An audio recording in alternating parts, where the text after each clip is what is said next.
that we are talking about, Shin has a very good Fiora, and oftentimes, you know, whatever advantage the Renekton has against the Fiora, it gets negated by the best Fiora players.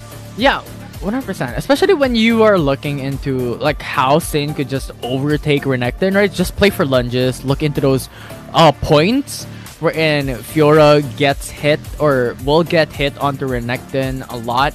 And yes, it will be a lot difficult when it comes to level 2 because Renekton has distance covered, but still going to be a hard time up against this Fiora Renekton with Sin having to utilize this specific champion. But going into the bans though, Nautilus already banned away along with Silver for the side of Thunder Talk.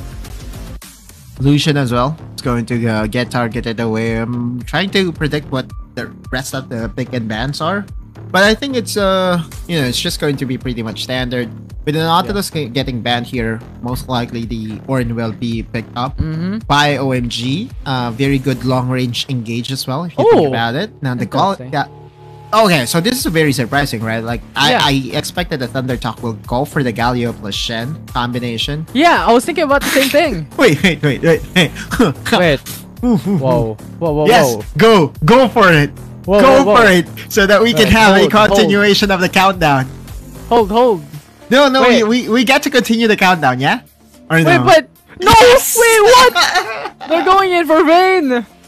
You know what? It's the least of our expectations, right? And now Thunder Talk could steal away the Ornn for themselves. Right, and that's the sweethearts. But yeah, just looking at this potential Vayne pickup. Are we going to see Lulu? You know, those enchanters? Because probably. Yeah, probably is. This will be so hard. Okay, so the goal for OMG here is for them to do a very good lane swap. Okay. Go top side for 15 Wawa? Yeah, that's the thing, right? Like you have to predict what Thunder Talk would do as a response to this Vayne versus Lulu. But the idea here is to bully out Shin and have White Cat play the weak side of the map, right? Yeah, that's about it, right? It also is pretty much you know, to the advantage of the sweethearts. Oftentimes, if you have the Rakan and Xayah, they would win the lane. And Lulu and Vayne, not the best laning duo. Yeah, in a 2v2 setup. And in addition to that, typically the current running meta that we have is the supports will be the engage tools. We'll be having the majority of the crowd controls, typically with the Ornn, the Gragas, Rakan, the Alistar, the Galio, name it. And crowd control is pretty much a meta when it comes to support. And having a Lulu and Vayne come into a draft means that you're lacking a huge chunk of your crowd control, and the only dependency will be left will be Hecarim. I blame the Aram game. Yeah, they got to I don't know. It's you know, it basically reminded the 15, hey, you know, I want to play this champion. So now he gets to pick it for himself. Oh, they're now going for a swap. Alright, so it's going to be a 2v2 with Soil and SMY on two of the premier picks of them, by them. By the way, SMY's Rakan. This is my favorite pick of SMY. He hasn't shown it yet this season, because we saw it we saw it numerous times during season 1, and I remember that SMY's running Demolish on Rakan and would just run around the map and get tower plates for all the laners. Now, in Season 2, however, SMY did not even touch this champion, as we see a 1v1 on the top lane. I don't think they would kill mid. Or would they? White Cat. Ooh. But Ignite's already burned, right? And you still have Barrier for Sin, so it's not going to be a commitment. Yeah, it's an advantage for Sin. Nevertheless, if White Cat uses up the flash, Barrier can be used up, and Sin could answer back. But yeah. Can he go for the riposte here? By the way, did Sin level up you know, the other skill instead of going for the riposte? Is looking for the vital against White Cat. Yeah, we'll see. Already used up the launch. Barrier already used up, but that's already a signal for them to come back. They don't want to commit. He's level 3, okay. And he's respecting now the potential all-ins coming in from White Cat. Has to be careful, he has flash. Yeah, and that's what we've mentioned, right, during the draft. Like level 2, level 3, that will be Renekton having distance covered skills to be utilized. So if Sin goes in for the lunge, an answer back could be done by White Cat with the Renekton. It's also the discipline by White Cat not using his second skill or his stun, right? That's the threat. That's a mark of a very good Renekton. If you can make sure that you will only press the second skill button if you have 100% guarantee that it will hit. That puts Fiora in very tough position to play safer than he should be or she should be. The added thing that I want to talk about this game is once again the bottom lane, because the thing is, let's talk about Vayne. Vayne is pretty much the most useless champion in the early game. And don't at me, don't argue, but that's pretty much a fact. It's like one of the weakest champion coming into the early game, given that it's just low range or mid-range champion. And when it comes to the damage, you still need a little bit more scaling. You need to reach to that point wherein you get 2-3 item power spike, you get a couple of levels in. Okay, hear me out. Although I do agree that Vayne has challenges, but more of her challenges is all about her wave clear compared to the other marksmen that can actually just clear the wave in their favor. Vayne really lacks in that regard. But when it comes to damages, if it comes to a 2v2 without involving the minions, Vayne does actually have a very surprising amount of damage. With the condemn, she's the only marksman in the game that has a crowd control plus a push away. So that's one of the reasons why we often see Vayne still get advantages here and there, especially in RGs. But in competitive, all those just gets negated by very timely movements. Yeah, plus there's a huge distance being covered, right? We saw it a while ago from Thunder Talk. It was Sai and Rakan consistently getting a massive priority up against the likes of Vayne and Lulu, because first things first, Lulu pretty much doesn't have any crowd control. Yes, you have the Pixie that could change and metamorph the opposition into a fairy, right? But it's just there's nothing that you can do in comparison to the likes of Rakan, Gragas, or the Ornn, even the Nautilus as well into this comparison. This is what we were saying, right? Like at the end of the day, as a Lulu in Vayne, what you kind of wanted to do is to do a very quick lane swap, because at least then you will be able to mitigate some of the damage of the weaker laning phase that you will possess. Again, damage-wise, it's definitely up there. Now, Thunder Talk, they're in the position for a dive. And Chen also going in with a stand united. They come in with a 4-man gank in the bottom side, but they're able to retreat and return back. OMG. Yeah, that's a very timely Wild Growth. Wahua was able to knock them up. I believe that also cancelled the Shadow Dash coming in from the Shen, but this is definitely going to be the play for Thunder Talk to at least utilize over and over again in the next few minutes. However, advantage towards OMG. SMY goes in with a grand entrance onto 15, but jumps over the wall. Feather Storm already used up along with a flash.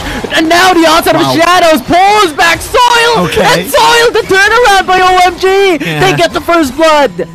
Yeah, that's a huge investment though. We're talking about 5 minutes. Inyan overextends, and now Z comes through to follow up the response. Phenomenal. The 1-for-1 trade is up, and Z wants to go for more. F15 goes down. Now SMY with a CP trouble bubble goes to Steve for now. SMK gets the turnaround, but XBuy already downloaded half HP. It's a 2-for-2 trade overall. Right, this is. Wait, what am I watching right now? Because oftentimes, you see C and teams and they will go for the objective right away. But they went for the skirmish, they went for the clash. In Inyan with a very well-placed onslaught of shadows, pushing back Soil and getting that kill allowed for Thunder Talk to, second-guess themselves. But soon as Z showed up, their confidence went at an all-time high. And I'm not 100% sure as to what Inyan was doing there. Because definitely they had vision, right? They knew that Z was coming. Yeah, definitely is. Plus, it was, the onset of shadows was there. You knew that Soil did not have the flash already, so he committed. But the overconfidence was a bit overboard for the side of OMG, but nevertheless, it's now a 1-for-1 trade in objectives, so at the very least, that is what OMG will be able to get back. Yeah, it's a 1-for-1. Dragon goes over to OMG, but Yep. Wait, X-Buy. Will he go for it? Okay. Underdog is just here. Soil's getting damaged. Feather Storm already used up. 15 has used up the ultimate already, so that is huge respects that Soil is doing. It has to commit the Feather Storm. Yep, so it's an ult for an ult. 15 did use his ult as well. And there to challenge was the Shen, so wisely OMG. Inyan being sought out after. Z is there as well. Onslaught of Shadow being used defensively, but Z jumping in with an Ignite! And that will take him down. That's enough to bring him to the ground. So much power by Z. Yeah, and this is what we were saying. SMK might be able to find a lot of poke damage. You know, his damage per minute, damage in the entirety of the game will definitely at an all-time high. But it's Z that's finding the kills with, you know, what I would say lethal damage, right? Like, because he always gets the damage that really gets the heads of the carries, and that's the difference between the mid laner of the two. Now, Thunder Talk, by the way, was just able to get a lot of tower plates in the mid lane and on the top lane. And I believe even here in the bottom lane, only one tower plate was left untaken by Thunder Talk. And so now from that standpoint, you know, from that point alone, you're now seeing why there's a massive advantage gold-wise to the side of Thunder Talk. Yeah, it's so good. The macro plays once again. Like, Thunder Talk is not the best team in CN Conference if they can do this, right? It's just too good on how they're showing and how their macro playstyle is being shown here in the Rift. And thus far, Z is just on a feast. If you want to go eat, take it on with a eat all you can, right? So that's what Z is having right now, served on a silver platter. And an added bonus to that is extra drinks. And right now, Inya's going in for the chase. Shuriken flip connects onto Inyan. Onslaught of Shadow, though, with Stand United saving Z's life. And now X-Buy comes through into that fight. This will be a 3v4 with a Shuriken flip into the back. SMY with the quickness and the grand entrance gains access. And that will push OMG to retreat. And this is why you don't give the double ninja composition towards Thunder Talk, because they are the best team in utilizing the Akali plus Shen combo. You know, by himself, you look at this play coming in from Z. Able to spot out SMK on a ward, getting that assassination through. And against 3 people, he did not panic. Like, his plays here is, you know, basically centered around, I still have my Shen. I will still be able to call my jungler. And you see what happened here, slice and dice, but I guess, you know, better range overall coming in from the Shen stunt, and that means that Thunder Talk is again getting another set of advantage on the top side this time. Plus, one of the reasons and one of the disadvantage was showcased there when you have a Vayne in your lineup. Because traditionally, from the ADCs that we have, it's typically Xayah, Kai'Sa, Ezreal, Lucian, Zeri, name it. Right? The big problem with Vayne is that he has a hard time to be able to reach those targets to get those free hits in. Especially considering you have Arcana into the backside for Thunder Talk that could access him. There is the Akali as well. So that mid-range ADC nets him a huge disadvantage when it comes to those team fights. It's definitely not automated. Wait. Okay, Shin. Dominus being popped. Sin. Please don't. That's just so much damage. And now the flash already committed. Repulse just to buy time. Soil is here. Going in with a grand entrance. Saved Zed's life. And that's just perfect timing by Thunder Talk. And that's the story of the game so far. You mean Z, by the way, by himself once again. 1v3, not a problem. I mean, what is this guy eating for breakfast? Because he's definitely one of the best players that we have in the world right now here, Infinity. And again, it's so unlucky if you think about it, but you know, part of it is because of the massive disadvantage that OMG has right now. Yeah, I'm telling you, like, Z's eating buffet breakfast, lunch, and dinner. And right now, though, the grand entrance knocks up onto Inyan. Soil dealing poke damage from far away. Sin's gonna come through with the blast cone, and now this is a format again coming from Thunder Talk, and then Yan just has to retreat for now. CP Trouble Bubble connected onto SMY. HP advantage to the side of Oh My God as White Cat comes through, might do a pincer maneuver, holding very still. Pearl Belt. Okay. With a CP Trouble Bubble connects once again, but Z comes into the backside with a Ignite. Soil might just get deleted, and now Z hopes to look at 15, but Condemn is there. That was just a right move, and OMG answers back. I don't understand Z. He's just playing right now like he's enjoying himself. He did a Shuriken flip that basically traveled over the entirety of that team fight, right? He flew over everyone. And we're not yet done. Like, you look at 15, they still want to commit here on the top side. And how many minutes did how many minutes has it been that we are here on the top side, right? It feels like forever that we haven't really shown, any other lane outside of the top side, just because of OMG's being pressured in to defend the top side, plus OMG, plus Thunder Talk, just time and time again wanting to own this top quadrant for themselves. In fact, you look at it, with all the distraction that happened, Thunder Talk was able to get a dragon for themselves. So all those was just done for one thing, and that is to take another objective for Thunder Talk. Yeah, and the thing is, we're playing ARAM. We're playing ARAM onto the top side of the map for. You cannot call it. Wait, you cannot call it ARAM. I'm kidding. I'm kidding. Yeah, but what? Okay, you call it ARAM? It's a tap. It's a tap. No, it's not. It's Arat, right? Arat, yes. All random, all top. Exactly. Fair enough. And now OMG though, playing defense up against Thunder Talk. CP trouble bubble and Z! The onslaught of Shadow coming from Inyan was phenomenal, but Z was able to flash away, and that will retreat them! Defenders looting every single one! And now 15 is on the losing end as XBY will be able to chase him down. And now the CP trouble bubble is cancelled with a QSS, and Soil will live! No casualty for Thunder Talk. Meanwhile, OMG is lacking one member right now. And again, Z... Oh, that was too close for comfort, but still had a stasis enchant available. How many times have we seen that interaction, right? Going down almost, but stasis just to save himself. Now, Thunder Talk is actually targeting the Baron. Yeah, White Cat going in for the chase. Wants to look out. Grand entrance. Double man knockup. It's White Cat. Has to force out the Dominus. Inyan already chasing. Might be able to get that steal. It's OMG who takes it. Okay, so the decision by the Thunder Talk jungler XY was to taunt and take away the Hecarim out of the picture, but they did not account for the massive damage that comes in from the Zoe's Battlestar.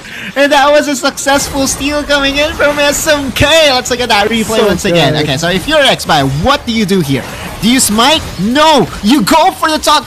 What happened there, XY? I don't understand. And so now Thunder Talk just allowed OMG back into this game. Yeah, OMG, you know what? I'm tipping my hats off to you. Because the thing is, this is the team that bought the game up against KBG in 36 minutes. Yeah. And now I know why. Ah, right. So you confuse your opponents by doing plays that is kind of unexpected. That's what happened there. SMK again prolonging the life of OMG. That's a very good equalizer to have, so to speak, but make no mistake, like Thunder Talk is still well in control of this game. It's still 11k in the advantage, and that's because of the series of very good plays by Thunder Talk. CP Trouble Bubble will miss out because of the lunge coming in from Sin, so that's a really good utilization of the lunge to go out. True. Thunder Talk 11-4 in kill count and 11k advantage. All they want to do is to really just burn away the Baron buff that was stolen by OMG. And you know what? Surprisingly, OMG was not even able to get a tower for themselves. I guess this is also one of the considered weakness of a Vayne lineup. It's not really the best siege champion in the game as well. Because if you think about it, like your range is not going to be up there. And they also have to be careful, right? Like this Lulu is very squishy that, one target down by Z is actually enough.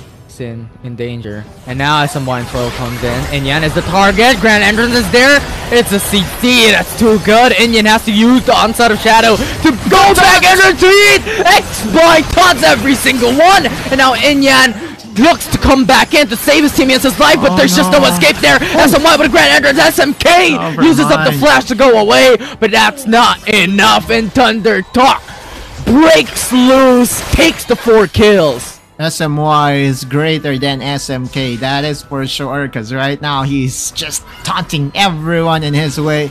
Like even that play coming in from XBY using his long flash just to get another kill for Thunder Talk. Are they going to finish this? They want the ace, and that is just a cherry on top as Thunder Talk will strike first up against OMG. Okay, no 20-minute game, no 30-minute game, it's just going to be a 16-minute game. Thunder Talk, wow, okay, alright, so that